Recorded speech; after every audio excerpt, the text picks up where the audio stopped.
Good evening and welcome to my review of Black Phoenix Alchemy Labs. Wait for it because I have to pronounce it right. It's French. I believe it's Satiata. How did I do? If you're French, please correct me. I don't know. This fragrance is based on a French poem by a guy called Charles Baudelaire, and it literally translates as, I've seen two translations.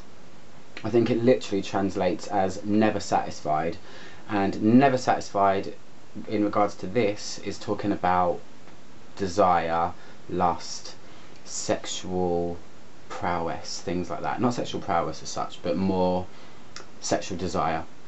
I've also seen it translated as unslakable lust, and unslakable I had to look up actually.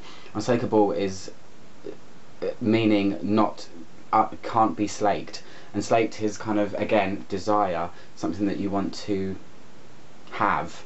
So unslakable lust is undesired, unreachable lust. So the whole theming of this fragrance is around that, and you'll see by what they've chosen to put in it. I'm going to say right off the bat that wow, did they do a good job with creating a scent based around lust and desire.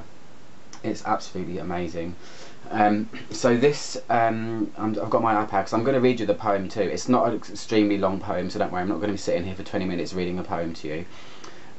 It's from their Ars Amatoria section of their website, which used to be called Love Potions, so it does kind of tie in really well with that as well. I would call it a love potion because it's definitely a people magnet, I would say, from my experience. So yeah, it's a general catalogue one as well, so you can still buy it. It's not a limited edition. And I'll quickly just read you the poem just so you can kind of get an idea. It's got a few references to Greek mythology as well, so there's a few weird pronunciations in here. But it says, just clear my throat to get my microphone. It says, strange goddess, brown as evening to the sight, whose scent is half of musk, half of Havana, work of some Obi, Faust of the savannah, ebony witch and daughter of the night. By far preferred to troth or opium or sleep, love vaunts the red elixir of your mouth.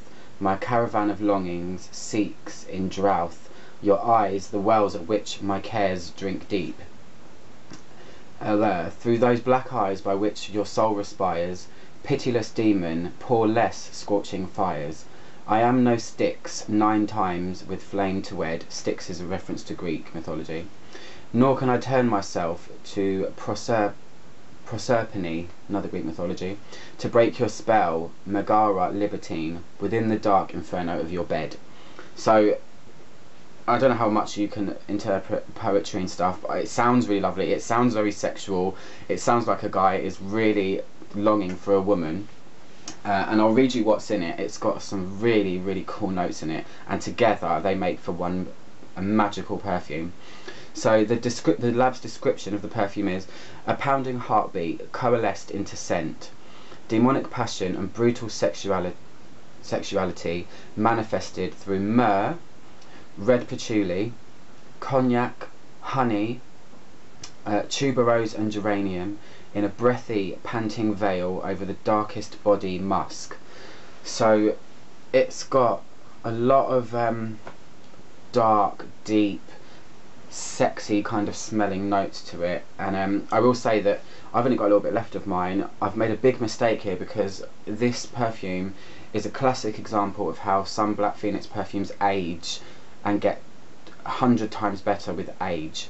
It smells similar to when I first got it, but I've had mine for about 7 years now, and I really should have, when I realised that it ages, I should have got more ones to be waiting in the wings so I could use them more. I'm going to have to get more, but right now I've only got a little bit left, but it just gets so much stronger and deeper with age. So what does it smell like? I've got a bit on here. I'm going to put it on that side so I've got the fresh side of it again.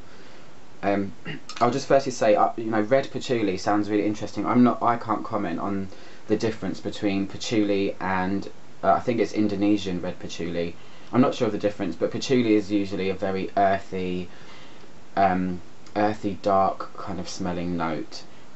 So what this smells like is, oh my gosh, it's the overall tone to it is nutty. There's nothing in there that's suggest that there's anything to do with nuts in it. Excuse the reference, even though we're talking about a kind of sexual perfume, but I mean like peanut or hazelnut or anything like that. It's got a very nutty tone to it, but it's like it's completely surrounded with this really boozy honey scent, and one of the most amazing musks I've ever smelt in my life. I don't know what skin musk is a thing. It is an actual thing.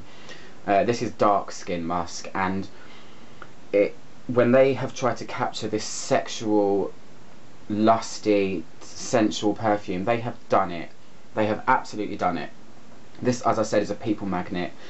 It draws people to me when I wear it. So this is some sort of baby making juice. I think this is going to be one if you want to wear it on Valentine's Day coming up, or if you're going out on a date. I would probably suggest it.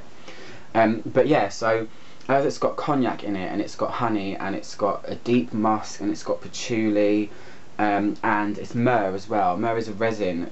They're all things that tend, when it's a perfume oil, get better with age, and deeper and sexier and darker, and all of them together just create this huge kind of nutty, drunken honey musk perfume. That's the only way I can describe it, and that's pretty much what it is.